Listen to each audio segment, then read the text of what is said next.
Well, we asked our friend from the Court Matters, David Lau, to actually come back again. He came on about immigration earlier this week, but we wanted to talk about the healthcare reform today. Sir, are you there? I am. Thanks for having me back. No problem, sir, because we're talking about the huge right-wing talking point that immediately they figured out that was the only thing they could really hang on this, and that is tax, and that this is a big tax and that the Democrats lied because this is a big tax. I was making the argument that this is clearly not a tax. I mean, it is a tax, but it's a penalty tax, not raising taxes on Americans. Am I insane? No, you're not. It's in fact, it's a very small fee that will only apply to the very small number of people, who, first of all, have enough money to afford health insurance, and choose not to have it. And they can, the fee has a cap. It's capped at 2.5% of income. So it can't be large, and it will not apply to large numbers of people. Right, because if like I said, I want to be clear, because like I was sitting here, I am not a constitutional scholar, nor am I a lawyer, but I thought I was someone with common sense, and listening to what was being said, it was like, okay, cool. So one, this isn't a big tax increase, because one, it's not a tax increase at all. This is a tax penalty, and this only affects you if you don't have insurance. So it's not even for all Americans. It's like 250 million Americans have insurance already. So they don't actually have anything happening to them at all. Is that correct? That's right. That's right. If you have insurance already, it's a complete non-event. Nothing happened. Nothing happened. So 250 million Americans, nothing happened to them today. That's right. And if you don't have insurance and you want insurance, it's great news, because the ban on pre-existing conditions, so that the insurance companies can't deny you coverage because you've already been sick, that's now safely in effect.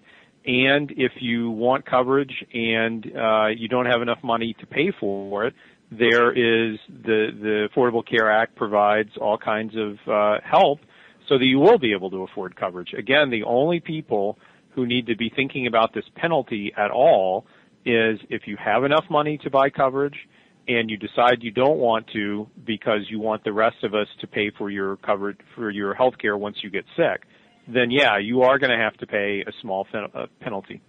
And because it actually is the case, this, like I was about to say, this feels really, really conservative in this way. It wasn't like, hey, everyone, we should just get along and just pay for everything. This is actually like saying, hey, you shouldn't get away with not paying for anything, and then all of a sudden when you get sick, I have to pay for you. That seems like a conservative ideal.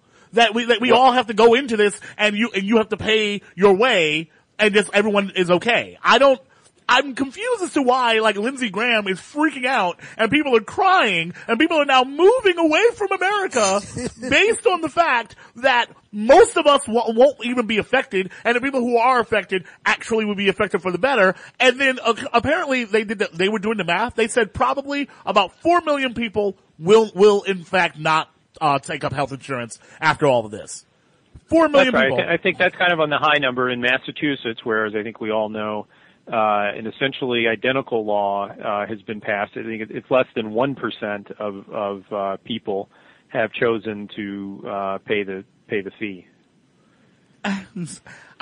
I'm so confused here. So, okay, so the one thing that I do think is a little bit more confusing, because this is something that Fox News is really trying to hammer right now, is the Medicaid aspect of things. This the federal versus state on how people are going to be brought on to Medicaid. Could you explain that a little bit? Well, so what the court did there is it said, Chief Justice Roberts said that so what the Affordable Care Act does is it greatly expands Medicare. It makes many more people basically who would fall under the category of the working poor eligible for Medicare. And it said that what the law said to the states was either you don't have to take this money for the Medicare expansion. Medicaid expansion. You don't have to take the money for the Medicaid expansion. However, if you don't, you can lose all of your Medicaid funding, and because that's been the way Medicaid has always worked. It's that states have a choice about whether they take the money, but if they take it on the terms the federal government is offering. They don't get to come up with their own deal they would rather have. Right. So what the Supreme Court did, and I think this is something that's a little bit worrisome for the future. This is something that if the court keeps coming back to, the conservatives on the court keep coming back to this idea, it could cause problems. But so what the court said was, you can't do it that way. What you can do is you can say, here's the additional money to expand Medicaid coverage. If you take it, you have to use it the way we said. But if you choose not to take it, the federal government cannot take away the rest of the state's Medicaid funding. Which is interesting because, if I understand this correctly, the federal government, ties things to certain expectations all the time when they're giving money to the states. That's right. No, that's been very well settled law, and I think the court, the 5 conservatives, Chief Justice Roberts is still a conservative, even if he, did, have the correct, interpretation on the mandate. If they keep coming back to this, it could really cause a lot of problems. And I think no one knows for sure how it's going to play out legally in the future. And also, I don't think anyone knows how it's going to work in the states. I suspect there will be 3 kinds of states. There will be, states where the governor and the legislature actually want to, meet the needs of their citizens, who will say, great, this is wonderful resources to help us do that. And then there will be states that really aren't interested in that and are more interested in scoring political points. And they will make a big show, and I think it'll be some of the usual suspect states from certain parts of the country, especially the South maybe, who will say, no, we're making a big show of turning down this extra money. And then I think there'll be a third category of states where there'll be a real dispute about whether where there will be people on both sides of that issue, and there'll be a real dispute about whether to take the money. So it'll get worked out through the politics of the states. And so what we're looking at right now, then, like, if I'm just trying to see if I still understand this. People, they still have to put the people on Medicaid, like, that it's extended. They can't not do that, right? Well, no, what the court has said, a state can say, we're not going to take the money. Right, but they still have to cover the people. We're not interested. What they can't do is take the money and say, no, you know what, we've decided we'd rather use this money to do landscaping at the governor's mansion. That they can't do. They have to if they take the money, they have to spend it on Medicaid expansion, just as the Affordable Care Act provides. Okay, so that means that they don't actually have, so if they say they're not going to take the money, that means they don't have to add more people to their Medicaid rolls then. That's right.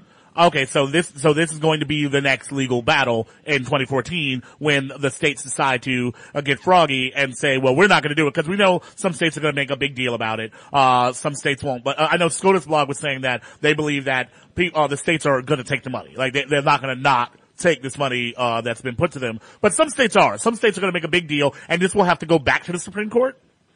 Well, I don't know. I mean, I think it could be a legal issue. I think it certainly is going to be a political issue, because you would certainly expect that in the states that choose not to take the money, there will be people who will say, wait a minute, what are we doing here? Here's all the people in our state who could be helped, and they're not being helped because you're trying to score some political point by not taking this money. So again, that'll get fought out in the legislatures and in the political process in elections in those states. And it may be that all the people who are being denied health care coverage as a result, show up on election day, and maybe there's a change in leadership in that state. Mm-hmm. So that's what I think is going to be the thing. The fact is that all of a sudden there's going to be a lot of local fights about this in these 19 states. And that's also, if people really want to push this, they're going to have to get way more engaged than they were before, possibly, in order to allow them to actually be able to get that money, that the states are going to be trying to be funny about, throwing away. Interesting. That's right. I think that's a great point. It's for people who are concerned with there not being tens of millions of Americans who are facing terrible problems in their lives because they don't have health care coverage.